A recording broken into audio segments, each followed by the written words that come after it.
दोस्तों आज के समय में अगर किसी इंसान को किसी भी चीज के बारे में कोई जानकारी चाहिए हो तो ऐसे में वो सबसे पहले इंटरनेट पर रिसर्च करता है।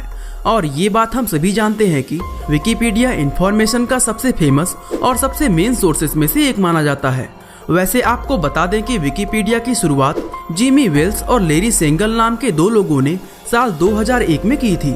और आज की अगर बात करें तो विकिपीडिया 300 से ज्यादा अलग अलग भाषाओं में उपलब्ध है। इस समय विकिपीडिया पर सिर्फ अंग्रेजी भाषा के ही 62 लाख से ज्यादा आर्टिकल्स और 5 करोड़ से ज्यादा पेजेस मौजूद हैं। अब जाहिर सी बात है कि इतने बड़े डेटाबेस में कुछ ना कुछ अजीब और डिस्टर्बिंग भी जरूर होगा। दोस्तों विकिपीडिया पर ऐसे बहुत से पेजेस मौजूद हैं जो किसी भी इंसान को हैरान करने के लिए काफी हैं। इसीलिए आज की हमारी इस वीडियो में हम आपको विकिपीडिया के 10 ऐसे पेजेस के बारे में बताएंगे जो किसी भी इंसान की रातों की नींद उड़ा सकते हैं। तो चलिए दोस्तों अब इस इंटरेस्टिंग वीडियो को शुरू करते हैं। हमारे आज के लिस्ट में 10वें नंबर पर हैं जून एंड जेनिफर गिब्बंस। दोस्तों विकिपीडिया के इस पेज में जून और जेनिफर नाम की दो जुड़वा बहनों और उनकी बेहद अजीब कहानी के बारे में लिखा गया है। दरअसल जून और जेनिफर दोनों ही का जन्म सन 1963 में बारबाडोस में हुआ था, लेकिन उनके जन्म के बाद उनकी फैमिली वेल्स में शिफ्ट हो गई थी। ये दोनों लड़कियां अंग्रेजी नहीं जानती थी, इसलिए जब भी ये अपनी भाषा में कुछ बोलती तो दूसरे बच्चे इनका मजाक बनाते थे। ये दोनों इस चीज से काफी परेशान हो गई थी, इसलिए इन्होंने ये तय किया कि अब ये सिर्फ एक दूसरे से ही बात करेंगी, जिसके बाद इन्होंने औरों से बात करना पूरी तरह बंद कर दिया। इनको दूसरे लोगों से बात करने के लिए बहुत से थेरेपिस्ट की मदद भी ले गई, लेकिन कोई भी इसमें सफल नहीं हो पाया। इन दोनों को अलग अलग बोर्डिंग स्कूल में डाला गया ताकि एक दूसरे से अलग होने के बाद ये दूसरे लोगों से बात करना शुरू कर दे, लेकिन इनको बुलवाने का ये प्लान भी पूरी तरह नाकाम रहा। अपनी टीनेज के आखिरी दिनों में ये दोनों बहनें चोरी, ड्रग्स और दूसरों की प्रॉपर्टी को आग लगाना जैसे गंभीर अपराधों में दोषी पाई गई, जिसके बाद इन्हें 11 साल के लिए मेंटल हॉस्पिटल में डाल दिया गया। इस हॉस्पिटल में रहते हुए इन दोनों बहनों ने तय किया कि वे लोगों से बात करना तभी शुरू करेंगी जब इनमें से कोई एक अपनी बहन के लिए जान देगी। इसके कुछ दिन बाद ही जेनिफर की रहस्यमय तरीके से मौत हो गई और अपनी बहन के मौत के बाद जून ने लोगों से बात करना शुरू कर दिया। उसका कहना था कि जेनिफर ने उसके लिए ही अपनी जान दी है। वैसे दोस्तों आपको बता दें कि जून अभी भी जिंदा है। हमारे आज के लिस्ट में नंबर 9 पर है प्रोजेक्ट MK अल्ट्रा। दोस्तों जैसा कि आप इसके नाम से ही समझ गए होंगे कि विकिपीडिया का ये पेज किसी खुफिया प्रोजेक्ट के बारे में है। दरअसल अमेरिका की खुफिया एजेंसी CIA 1950 से 1970 के बीच प्रोजेक्ट MK अल्ट्रा नाम का एक खुफिया प्रोग्राम चलाया था। इस प्रोग्राम में वह अमेरिका के लोगों को अलग अलग तरह की ड्रग्स देकर इस चीज का पता लगाने की कोशिश करते थे कि किसी इंसान का माइंड कंट्रोल किया जा सकता है या नहीं। इसलिए इसको प्रोजेक्ट MK अल्ट्रा के अलावा CIA का माइंड कंट्रोल प्रोग्राम भी कहा जाता है। इस प्रोग्राम में CIA अमेरिका के किसी भी शख्स को पकड़कर गैरकानूनी तरीके से उसके दिमाग पर एक्सपेरिमेंट करना शुरू कर देती थी।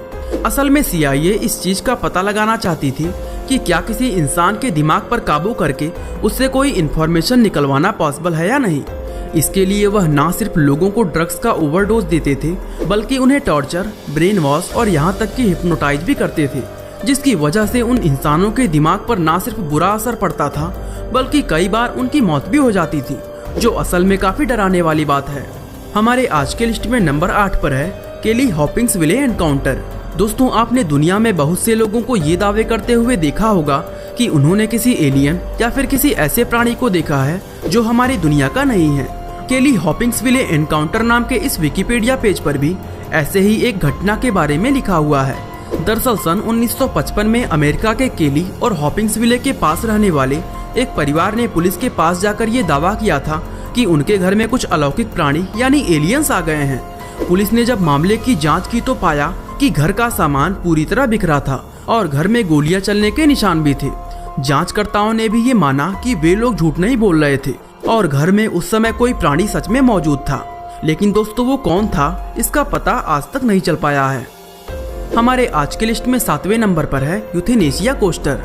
दोस्तों रोलर कोस्टर आप अपनी लाइफ में बहुत बार देखे होंगे और हम सभी जानते हैं कि ये इंसानों के मनोरंजन के लिए बनाए जाते हैं, लेकिन क्या आप जानते हैं कि दुनिया में एक रोलर कोस्टर ऐसा भी बनाया गया है जिसका मकसद लोगों का मनोरंजन नहीं बल्कि उनकी जान लेना है।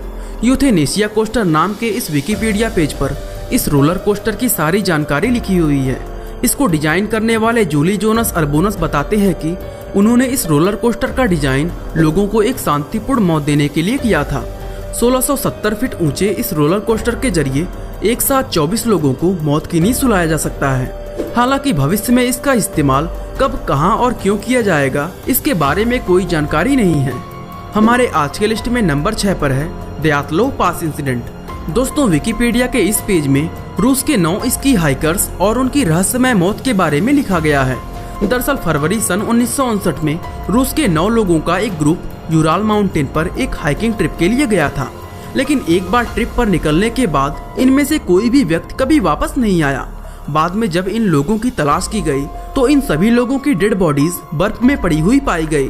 हैरानी की बात ये थी कि इन सभी लोगों के शरीर पर गंभीर चोटों के निशान थे, जिससे ये लग रहा था कि इन पर किसी ने हमला किया है। लेकिन इन लोगों पर किसने हमला किया था, इसका पता कभी नहीं चल पाया। कुछ लोगों ने तो इस घटना को एलियन से जोड़ने का भी प्रयास किया, लेकिन इन लोगों का इस तरह से मरना हमेशा के लिए सिर्फ एक रहस्य बनकर रह गया और आज तक ये पता नहीं चल पाया कि आखिर इन लोगों के साथ वहाँ क्या हुआ था। हमारे आज के लिस्ट में नंबर 5 पर है जॉयस विंसेंट।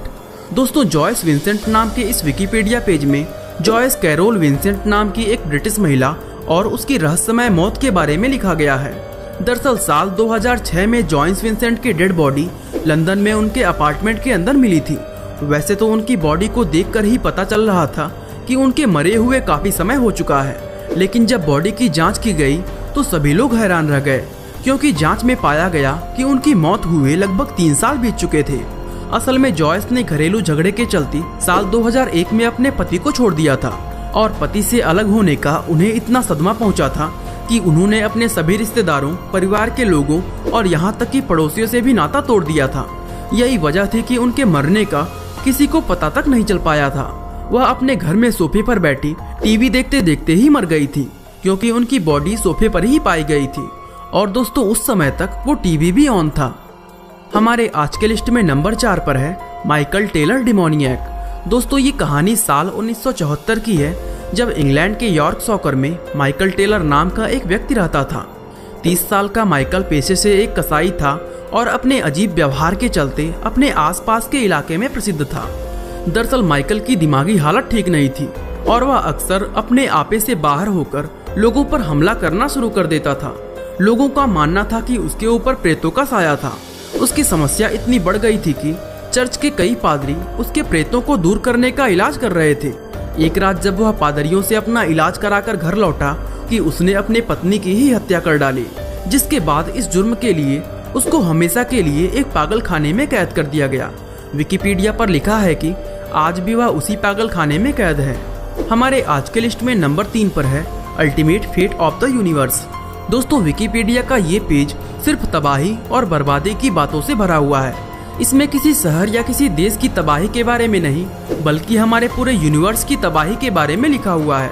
दरअसल इस पेज पर हमारे यूनिवर्स के आने वाले कल के बारे में कई अलग अलग थ्योरीज लिखी हुई हैं।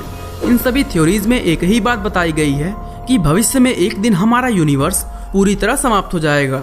इस पेज की एक थ्योरी कहती है कि हमारा यूनिवर्स अनंत काल तक इसी तरह एक्सपेंड होता रहेगा जैसे आज हो रहा है, और एक्सपेंड होते होते ये इतना विशाल हो जाएगा कि पूरे यूनिवर्स में सिर्फ अंधकार ही रह जाएगा। हमारे आज के लिस्ट में नंबर 2 पर है लिज़ी बॉर्डेन। दोस्तों, इतिहास में बहुत से ऐसे केसेस हुए हैं जिनको कभी सुलझाया नहीं जा सका, और लिज़ी बॉर्डेन नाम के इस विकिपीडिया पेज पर भी ऐसे ही एक मर्डर केस के बारे में लिखा गया है जिसका रहस्य आज तक सुलझ नहीं पाया। दरअसल लिज़ी बॉर्डेन एक ऐसी महिला थी जिसके ऊपर सन 1892 में अपने पिता और सौतेली मां के कत्ल का इल्जाम लगाया गया था। बताया जाता है कि ये दोनों मर्डर एक तेज धार वाली कुल्हाड़ी की मदद से किए गए थे। वैसे तो लिज़ी बॉर्डेन के खिलाफ इन मर्डर्स को लेकर बहुत लंबे समय तक मुकदमा चला, लेकिन फिर भी उसको कभी दोषी नहीं पाया गया और ये केस अमेरिका के इतिहास में सबसे बड़े क्राइम रहस्यों में से एक बनकर रह गया। हमारे आज के लिस्ट में नंबर 1 पर है बेंजामिन कायल। दोस्तों, ये कहानी एक ऐसे व्यक्ति की है जो अमनेसिया नाम की एक गंभीर बीमारी से पीड़ित था। इस बीमारी में इंसान की याददाश्त कई साल पीछे तक चली जाती है और वह अपनी जिंदगी के हाल के सालों को पूरी तरह भूल जाता है। यह घटना साल 2004 की है, जब एक व्यक्ति बिना कपड़ों के और घायल हालात में बर्गर किंग के एक रेस्टोरेंट के पास पड़ा था।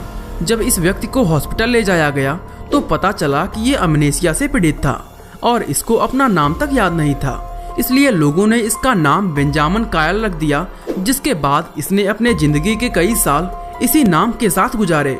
लेकिन साल 2016 में जब इसने अपना डीएनए टेस्ट करवाया तो पता चला कि इस व्यक्ति का असली नाम विलियम बर्जेस पावेल था।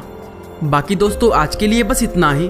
वीडियो अच्छी लगी तो लाइक, शेयर और सब्सक्राइब करना बिल्कुल ना भूलें। आपका बहुमूल्य समय देने के लिए बहुत बहुत धन्यवाद।